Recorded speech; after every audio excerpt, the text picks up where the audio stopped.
Coaches, if you've ever felt like more of a therapist than a coach, you're spending more time coaching the emotions of the game and getting your team's head back in the game.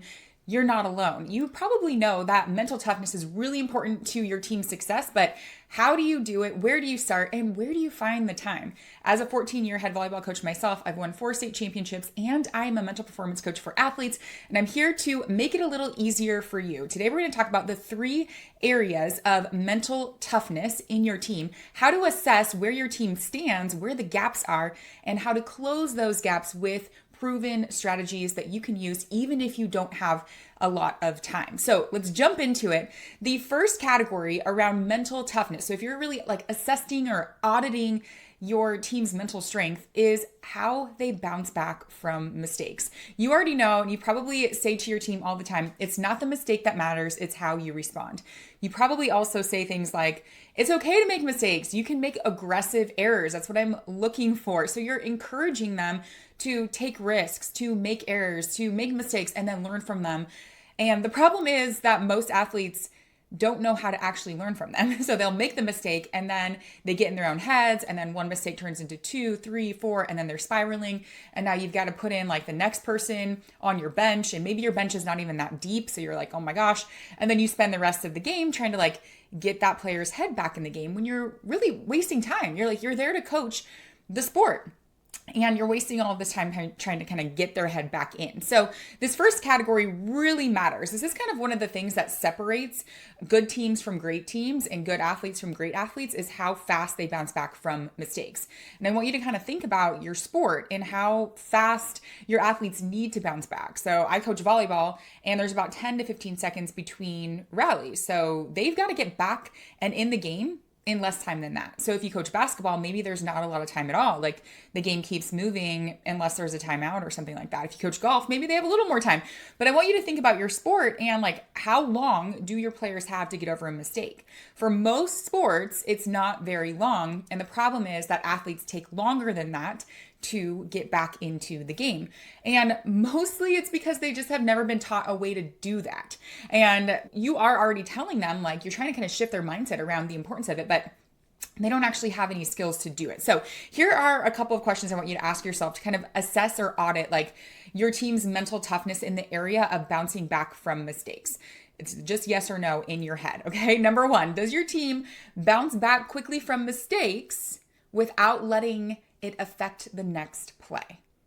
Or the flip side of that is, they're able to bounce back and it doesn't really affect the next play. Or does it take them a little bit to get over their mistake, right? Or you have to like pull somebody out in order to give them time to get over their mistake. Okay. Another question, do your athletes lose confidence after making a mistake and it affects their overall performance for the rest of the game?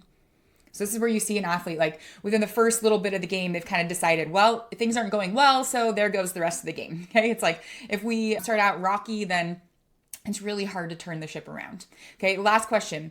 Have you, as a coach, taught your athletes a specific routine or a method to mentally recover from mistakes? Yes or no? Okay, so those are kind of the 3 things. If you answered no in any of those categories, then there might be a gap there in your team's ability to come back from mistakes. So in order to help them in this way, we teach like a 3-part system here. Number 1 is recognizing that athletes who can get over mistakes fast have a mindset shift around mistakes in general. And you're probably already checking the box in this area. This just means that they are okay with making mistakes. They're not seeing them as something to be avoided. They're not hesitating or avoiding mistakes. And you have already been doing that by telling them things like, hey, it's okay to make aggressive errors. It's okay to make mistakes. So you're checking that box.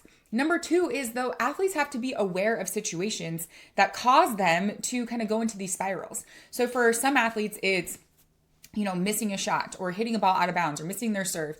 For others, it's a ref makes a bad call, a coach yells at them, a teammate yells at them, and they kind of go into this spiral. And we tell athletes it's kind of like a traffic light. Green is flow state. That's where we want our athletes to be. They're playing their best. They're, just not really thinking too much. Yellow is like something like that happened, something like that I just described. And so they're like, oh, something's off. And then red is they're spiraling. It's really hard for you to coach them back into the game because they're almost like a dysregulated toddler. Like they don't actually know how to recover. And so athletes need to be able to recognize those situations that send them into yellow before it gets to red. And when they do, so they have that awareness, step 3 is they have a failure recovery system. So we teach something called a snapback routine. It's a combination of a breath to engage their parasympathetic nervous system. That's the opposite of the fight or flight. A reset word at the top that is predetermined based on past really good playing experiences and how they want to play in the moment. And then on the exhale, they're doing some sort of grounding signal. So we call it a reset signal. So it's as simple as like snapping a finger or like looking at the antenna, something very simple to kind of ground them in the moment. And that alone, it takes like 2 seconds, helps them get back into the present moment. So a snapback routine is essential when it comes to your player's ability to get back in the present moment quickly when something happens in a game that throws them off, which is going to happen. And I do have a free training where you can learn how to do this with your team. It's at coachfreetraining.com. I teach this skill plus the 2 others that I'm going to talk about in the next 2 parts of this. So coachfreetraining.com if you want more on how to actually implement this with your team. Okay, the second category, kind of this bucket, is self-talk. And so what your athletes are saying to themselves really matters. You already know this. If you're like an athlete is beating herself up in her head, then she's not going to play well. And we know this to be true as well. Kind of some sports psychology behind this is that situations happen, okay? Situations are typically out of your athlete's control, most of them at least. So regarding playing time or the score or what a ref does or the mistake that they made, they can't do anything about it, but they can decide what they think about it. And situations lead to thoughts, thoughts lead to feelings, feelings lead to action, action leads to results. And so it really starts with the thought. So if your athlete makes a mistake or whatever, and she immediately thinks, I suck, what the heck, what was that? Or, they're in serve receive, for example, it's a volleyball term, and they're thinking, don't serve the ball to me, they just made a mistake. That's going to help, that's going to actually lead to a feeling of like uneasiness, disappointment. It's not going to be like a very positive, very good feeling. And feelings lead to action. So if she's feeling like, oh my gosh, like embarrassed or disappointed or something like that, and now she maybe is avoiding the ball. She like doesn't want the ball to come to her. So she is actually like taking herself out of serve receive a little bit or hesitating. And that's going to get her results. So she then makes another error, right? Because we know when our athletes like hesitate and pull back, they tend to make more errors. And then that's going to put her back in the situation of still making more mistakes, which is going to just like go around this spiral. So we can actually like interrupt that pattern by what they're thinking and what they're saying to themselves.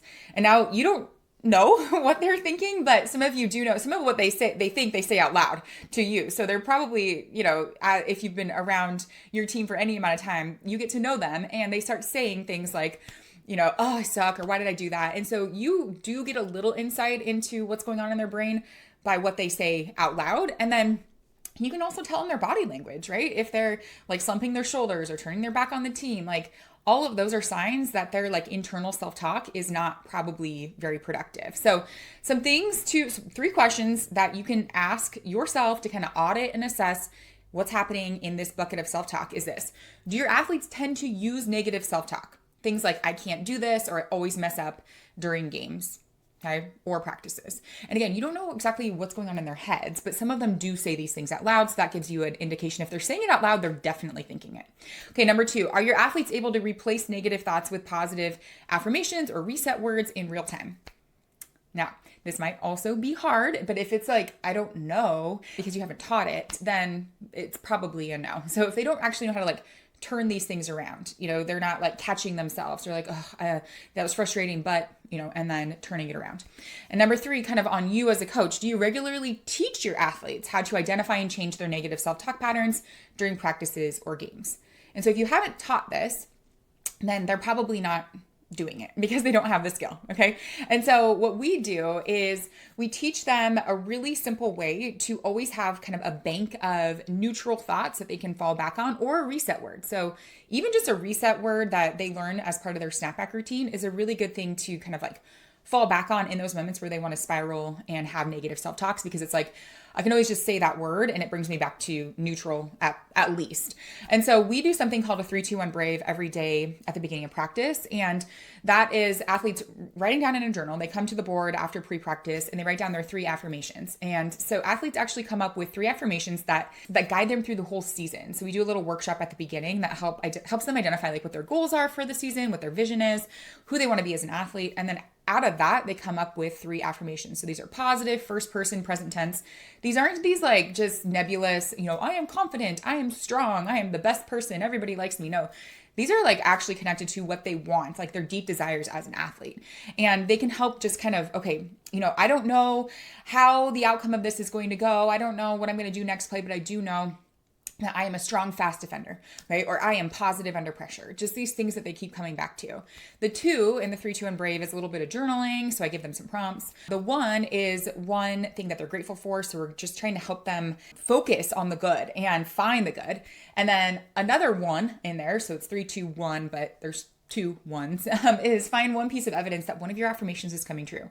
So really like hunting the good wherever they are to really like help their brain identify like things are going my way. And then they do a little visualization called Brave, and that is basically visualizing these affirmations. So they see them in real time, and that actually helps kind of prep their brain to be able to recreate them in practice and in competitions. There's a lot of research around that in sports psychology and how our brain actually doesn't know the difference between real and imagined if athletes are visualizing correctly. So that whole routine, that 3, 2, 1 Brave takes 5 to 7 minutes, and it really helps them kind of be aware of what their self-talk is. And then in moments where their self-talk is kind of going all over the place, or you can identify like, yeah, this is a situation where their self-talk is like, not great, then we can prompt them like, hey, say your reset word, say one of your affirmations. Things like that can help bring them back to the present moment.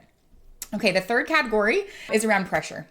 Pressure can make or break an athlete's performance. I have coached very talented teams who have not played to the potential that, people have identified during our season because they're talented, but they can't deal with the pressure. Or we get into games where one mistake kind of throws things off, or we get down or we get behind and they can't come back. And there's just this pressure that they don't know how to manage.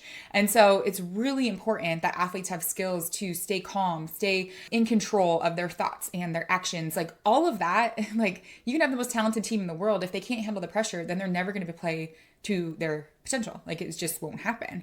And so some things that you can look for and identify in your program is this: does your team stay focused and composed during high pressure moments, such as the final minutes of a game or the final points of a game? I'll tell you right now, that answer would have been clear no about 7 years ago in my program, because we lost 2 back-to-back seasons in this winner to state loser out situation, reverse sweep style. So if you know volleyball, it means like we were about to win and then we lost the whole thing. Like just like that, it seemed like. But we were like, what the heck happened? Okay.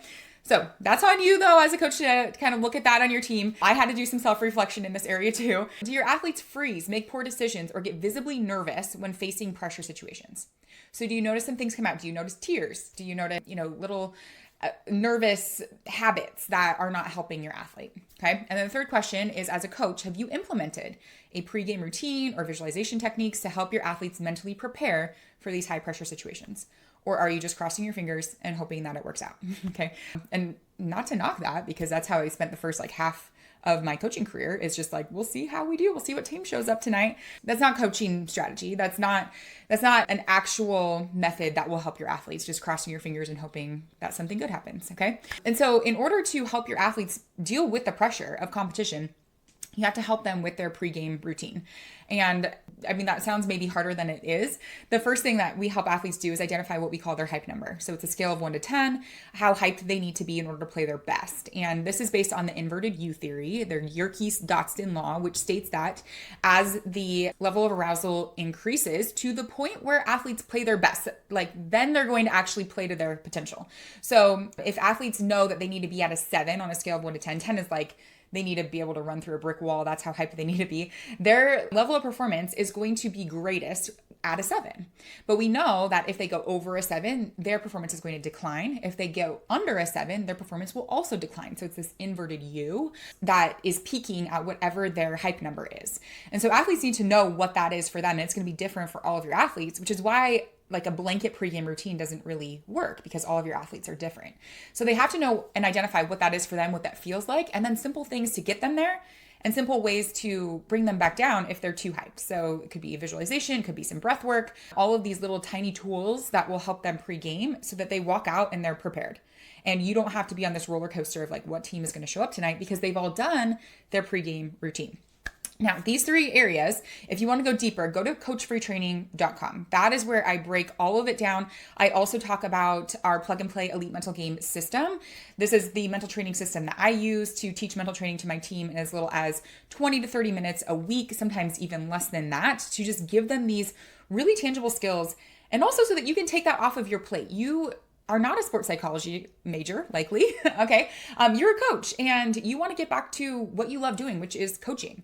You already wear a ton of hats. You already are stretched for time, for space, for everything. And so plug and play elite mental game for teams makes it really simple for you to just like literally plug and play so that they have these skills that they need. So your team can actually play to their potential and you can get back to coaching your sport. Okay. All right. So coachbretraining.com is where you can check that out. I hope this was helpful for you to, dive into and audit your team a little bit and see like, okay, which areas do we struggle? Which areas are we doing really well? Maybe it's like we do come back well from mistakes, but under pressure, we really have a hard time. And that's what we need to double click on and zoom in for this season. So little tips to get you started. But if you want more, go to coachbretraining.com. All right, coaches, I am Coach Bre, a mental performance coach for athletes, the host of the Coach Bre podcast. I will see you in the next episode.